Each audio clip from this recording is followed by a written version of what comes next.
Сергей уверенно вел автомобиль. Скоро уже и родная деревня появится. Год уже, как он сюда не приезжал. Все дела, дела. Да еще проблемы с женой. Гулять его Наталья начала от него.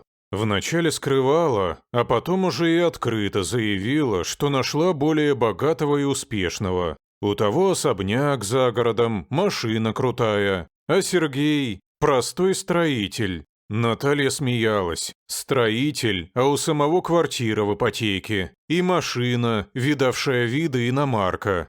Да, не начальник, конечно, просто бригадир на стройке. Но хороший работник, нормально зарабатывал. Его ценили, только не жена.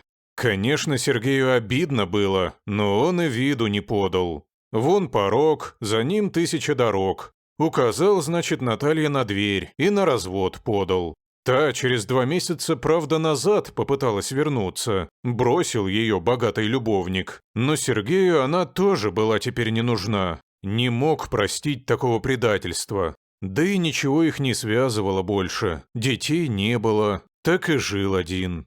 Недавно закончили очередной объект, и получился у Сергея небольшой отпуск. Решил к маме съездить. Как раз осень уже, в огороде заодно поможет. Картошку ведь пора копать. Сергей для этого дела даже купил новенькую лопату. А то ведь у мамы, наверное, инвентарь уже староват. Как отец умер 5 лет назад, так ничего и не менялось. Сердце у Сергея немного кольнуло при воспоминании об отце. Да, не уберегли тогда батю. И вроде бы вовремя обнаружили проклятую болячку, и лечение все он получил, но ничего не помогло. Тогда врачи сказали, что это такая агрессивная форма рака. За 3 месяца сгорел человек. Сергей вздохнул. Решил, что перед деревней свернет в лесок. Там находится их сельское кладбище, где и лежит отец. Вначале поклонится его могиле, а потом уже к маме. Она ведь уже ждет сына. Пирогов, наверное, напекла. Его любимых, с ливером и картошкой. Сергей улыбнулся, вспомнив про маму. Да, соскучился он по ней. Но вот сейчас только с батей повидается. Старенькое кладбище, окруженное березками, замерло этаким островком безмолвия и тишины. Кресты и памятники встретили Сергея в немом ожидании, словно вопрошали: «Ты к кому, мил человек?» Сергей свернул меж могилок привычной тропинкой. Ему надо вон туда, ближе к северной стороне. «Привет, папка», — совсем по-детски сказал Сергей и подошел к могиле отца. Немного посидел рядом, протер памятник, положил цветы, рюмку налил и замер, задумавшись. Да, вот жизнь. 5 лет прошло, а все равно больно. Неожиданно Сергей вздрогнул. Ему вдруг послышалось, что где-то рядом, словно из-под земли, раздался глухой стук. Показалось? Мужчина даже головой потряс. Тишина. Точно, показалось. Но вновь стук повторился. Раз, и опять тишина. Раз, и тишина. Словно кто-то ударял рукой по дереву. С каждым разом звук становился все тише и слабее.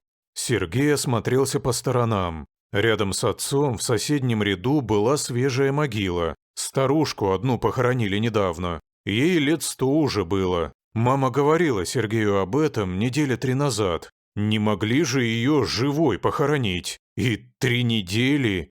У Сергея даже холодок прошелся по спине. Что за чушь? Не ведьмой же была баба Валя. Хорошая старушка, добрая.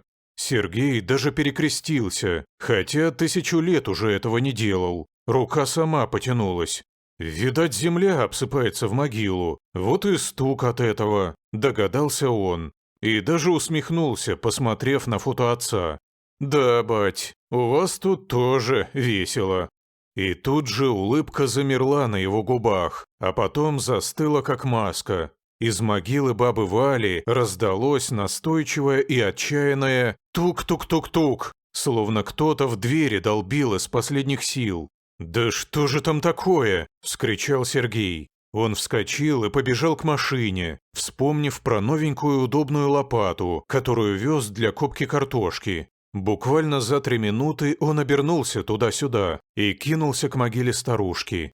«Ну, баба Валя, прости, если что», – прошептал он и начал энергично откидывать комья земли с могилы, отметив при этом, что почва подозрительно рыхлая. За 3 недели все равно должна была спрессоваться немного. Стука больше не было, но Сергей решил проверить. У него мелькнула мысль, что к бабе Вале могли кого-то и подселить. Видел он нечто подобное в фильмах про бандитов. Но так то в фильмах. А здесь, в тихой местности, неужели такое возможно? Не верилось все же в такое Сергею, но он продолжал рыть. И вот уже он выкопал приличную яму, около метра глубиной, и вдруг лопата ударилась во что-то. Дерево. Сергей, смахнув пот, принялся с новой силой откидывать землю. Точно гроб. Деревянный, ничем не обшитый, грубо сколоченный из досок. В таком, наверное, бомжей хоронят. Или преступников. «Эй, есть кто там?» – закричал Сергей, пытаясь сорвать крышку гроба. Но нет, она не поддавалась. Крепкими гвоздями заколочена. И из гроба тишина. Вдруг Сергею послышался то ли стон, то ли мычание какое. «Сейчас, потерпи!» – крикнул он и вновь кинулся к машине за монтировкой. Раз-два, и крышка гроба наконец поднялась. Отчаянно заскрипели гвозди. Сергей рванул крышку на себя и откинул ее в сторону, а потом глянул в гроб. От увиденного он замер в ужасе. В гробу лежала молодая женщина, всклокоченные волосы, поцарапанная. Блузка на груди разорвана, юбка сбилась выше колен. Видимо, билась она в гробу до последнего, пытаясь освободиться. Но то, что еще увидел Сергей, так вообще не поддавалось никакому объяснению. Рядом с женщиной лежал небольшой кислородный баллон, явно уже пустой, и кислородная маска на лице жертвы. Как будто кто-то намеренно пытался продлить мучения страдалицы, чтобы от ужаса умерла. «Не успел. Все равно задохнулась», – горестно прошептал Сергей, глядя на обездвиженное тело. Он коснулся руки девушки, чтобы удостовериться, что нет пульса, и вдруг он почувствовал слабый, еле уловимый толчок артерии. «Живая!» – закричал Сергей вне себя от радости. Он вытащил девушку из гроба и положил рядом на травку. Сергей не знал, что делать в таких случаях, но понимал, что до районной больницы может и не довести незнакомку. На ум пришло только одно – надо делать искусственное дыхание. Никогда в жизни не делал, а тут пришлось. «Правильно все делаете», – ответила ему оператор на подстанции скорой помощи, куда он позвонил, улучив несколько секунд. «Продолжайте. Я направлю к вам бригаду. Только не отключайте телефон, чтобы я могла их направить прямо к вам. Где, вы говорите, это кладбище?» Конечно, девушка-оператор тоже была шокирована, услышав, что из могилы достали живого человека. Но времени на удивление не было, поэтому она оперативно направила своих коллег. Вскоре к кладбищу подъехала скорая помощь. 2 мужчин, молоденький фельдшер и пожилой водитель уже бежали к Сергею. «Дышит?» – окликнул на ходу фельдшер Сергея. «Да я не пойму», – ответил Сергей. «Вроде есть пульс, но слабый, и дыхание тоже». Фельдшер кинулся к девушке и замер на секунду. Водитель тоже застыл. «Господи, да это же Ольга Андреевна!» – вскричал молодой медик. «Как это?» «Да делай ты уже что-нибудь!» – закричал Сергей. «Помрет же!» «Иван Николаевич, срочно неси носилки!» – скомандовал фельдшер. «Ага, Гриша», – кивнул водитель и побежал к машине. «Господи, да чего ее тут нести?» – воскликнул Сергей, подхватил девушку на руки и понес следом к скорой. Там уже уложили девушку. Фельдшер занялся ею. «Жить будет?» – спросил Сергей.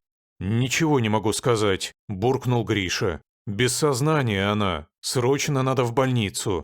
Водитель завел двигатель. Сергей только успел у него спросить, кого он достал. Оказывается, это была молодой доктор, терапевт из районной поликлиники. Год как у них работает, из города приехала. Скорая уехала, а Сергей остался дожидаться полиции. Потом он давал им показания. Они осмотрели место происшествия. Все были в полном недоумении. И кто мог додуматься до такого садизма? Чтобы вот так живого человека в гроб уложить, да еще и с кислородным баллоном. Ответов пока не было на это все. Сергей добрался до родного дома, когда вечерело. Анна Павловна выбежала из дома встревоженная. Сын же позвонил, предупредил, что задержится на местном кладбище. Коротко объяснил, почему. После того, как сын с матерью поговорили немного о своем, да Сергей привел себя в порядок с дороги, сели они за стол, и начался их разговор. В первую очередь о событиях на кладбище. «Это нашу Олю кто-то хотел уморить!» – восклицала Анна Павловна. «И кто же на такое решился? Ведь на нее все пациенты молятся. Очень внимательный доктор. Хотя был один инцидент, но Оля там точно ни при чем». «А что такое?» – поинтересовался Сергей. «Ай, у нас народ знаешь какой же. Иногда думают, что больше врачей знают».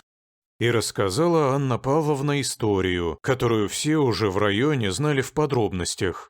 В начале лета пришла на прием к Ольге Андреевне женщина, жена крупного бизнесмена. Тамарой ее звали. Температура, насморк, кашель. Доктор назначила необходимое обследование. После стало понятно, что это обычное ОРВИ. Ольга Андреевна выписала лекарство и строго-настрого сказала пропить весь курс, дома отлежаться. И вроде бы Тамара согласилась, пообещала соблюдать все рекомендации, но через неделю на повторный прием не пришла. Она не работала, больничный ей не нужен был, поэтому Ольга поставила в карте отметку, что пациент не явился на прием, да и занялась другими делами. А через 2 недели ее вызвали на дом, к той самой Тамаре.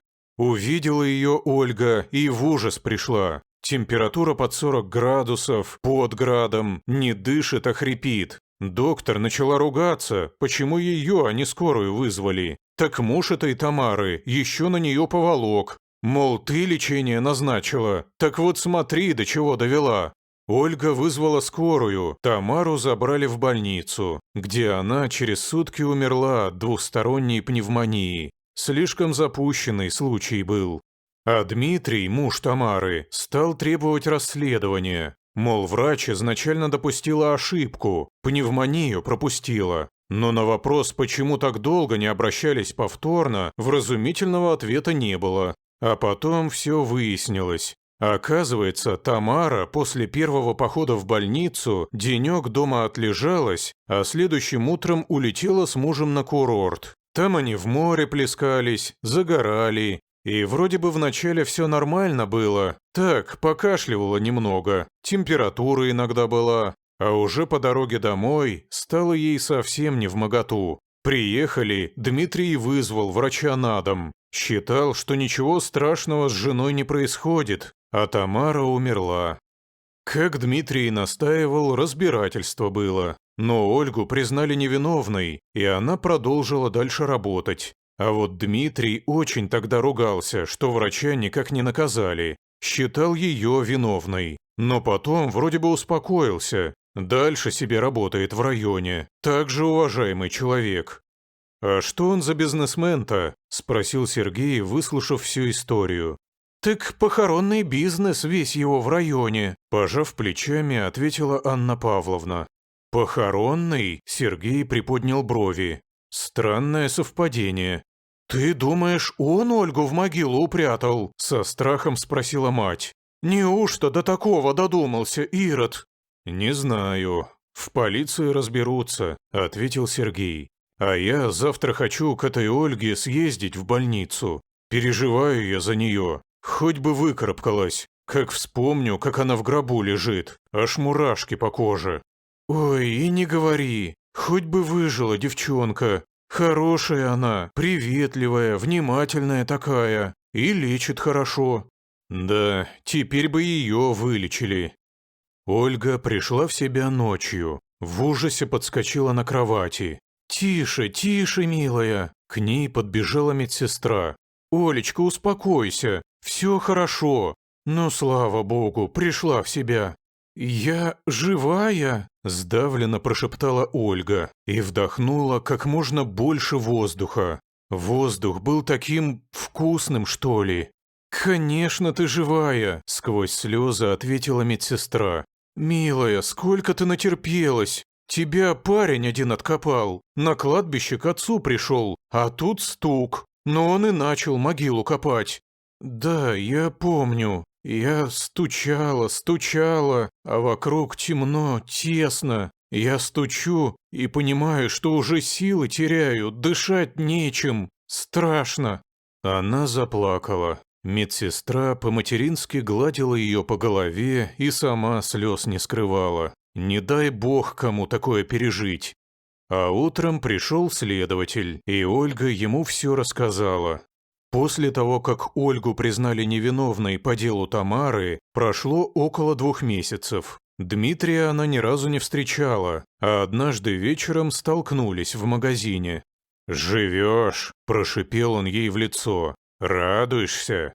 «Дмитрий Степанович, вы лучше меня знаете, кто виновен в смерти вашей жены», – спокойно ответила ему Ольга. «Она сама и вы. Зачем больная она поехала на море? Организм ослабленный, а там другой климат, скопление людей. Вот иммунитет и не выдержал, дал сбой. До сих пор удивляюсь, как ей удалось больной доехать до дома. Вам нужно было еще там, на курорте, обратиться к медикам». «Все сказала», – смерил взглядом ее Дмитрий. «А теперь меня послушай. Ты теперь ходи и оглядывайся. Я тебе Тамару никогда не прощу». «Вы мне угрожаете? Я в полицию на вас заявлю», – вскинув голову, ответила ему Ольга. «И что ты скажешь? И кому? У меня все в полиции, друзья и знакомые», – усмехнулся Дмитрий и пошел прочь. Ольга подумала и не стала заявлять в полицию. Действительно, а что она скажет? Что ей угрожали? А где доказательства? Решила Ольга, что надо человеку просто дать время успокоиться. Дмитрий просто еще очень переживает потерю жены. Вот придет в себя, еще прощения у нее попросит за весь этот шум.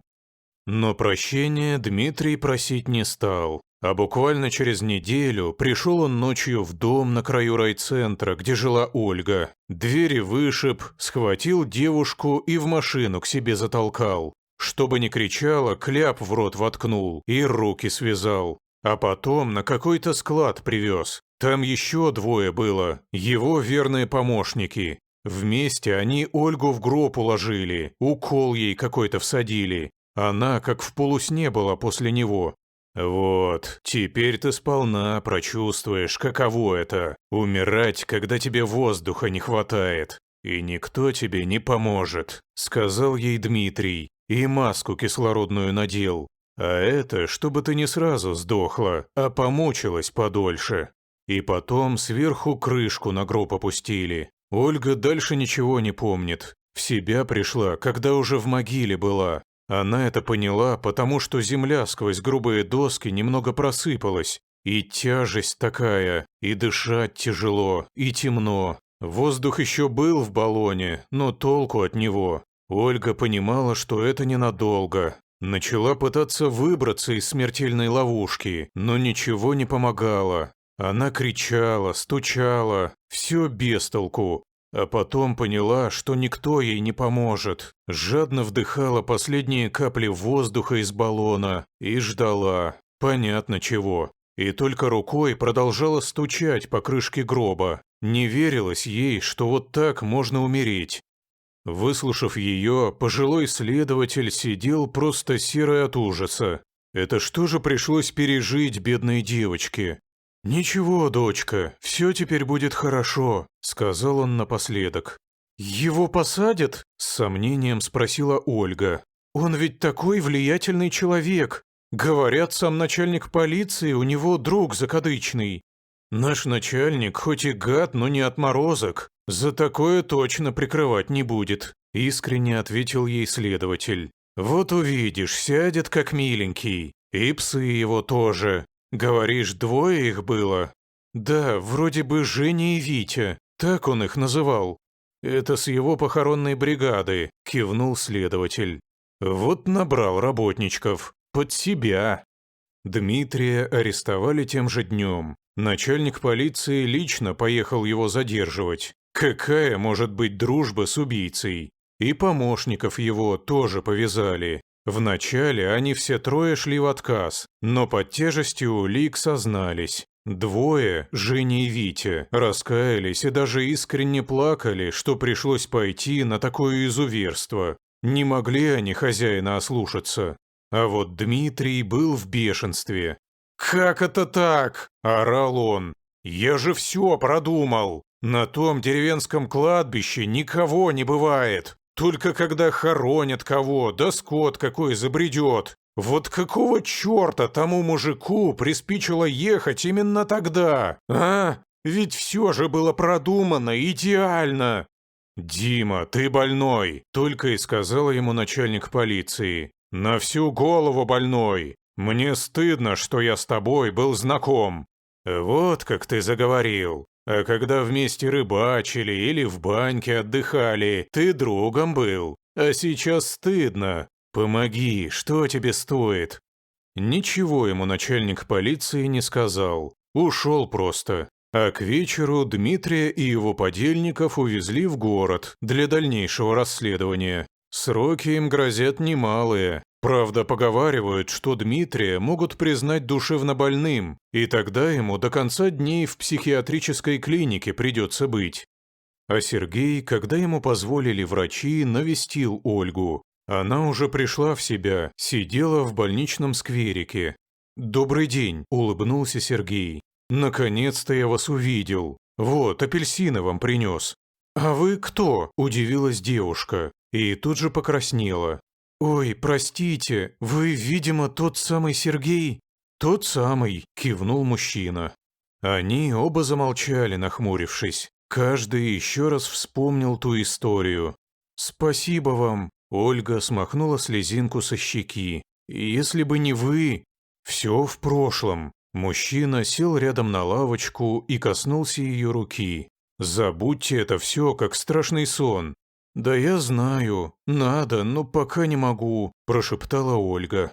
«Ничего, все забудется», – уверил ее Сергей. «А давайте прогуляемся. Чего сидеть? Погода какая замечательная». Он улыбнулся Ольге, и она вдруг неуверенно улыбнулась в ответ, впервые после всех пережитых событий. И они пошли по тропинке вдоль молодых березок, по первым опавшим листьям. Сергей рассказал о себе, о своей работе. Оказалось, что сама Оля из города, оттуда, где жил сейчас Сергей.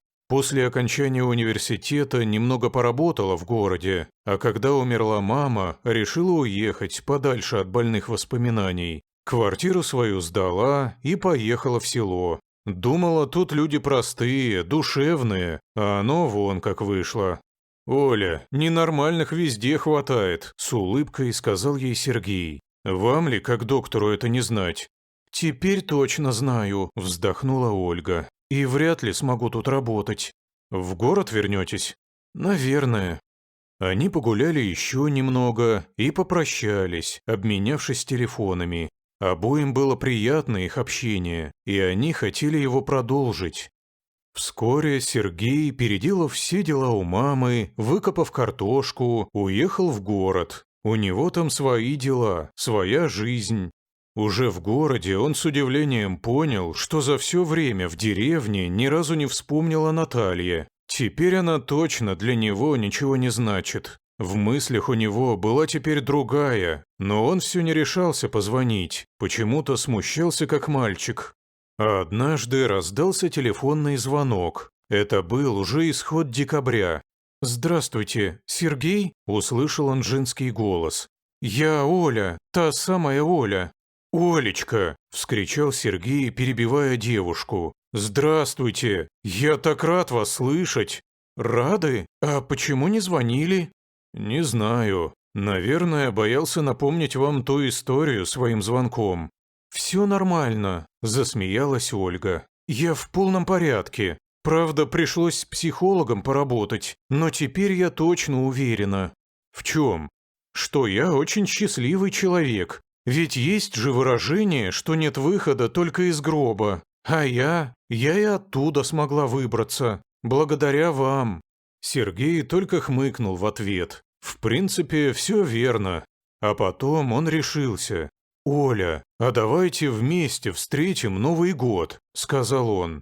«Я ждала от вас этого предложения», — призналась Оля. «Сергей, а почему мы все на «вы»?» «Действительно», — согласился Сергей. «Мы с тобой такое пережили». Новый год они встречали вместе. И следующий тоже, и потом. Сейчас в их семье подрастает сынишка. Анна Павловна так рада за сына. Наконец-то он нашел свое счастье. И кто бы знал заранее где? На кладбище.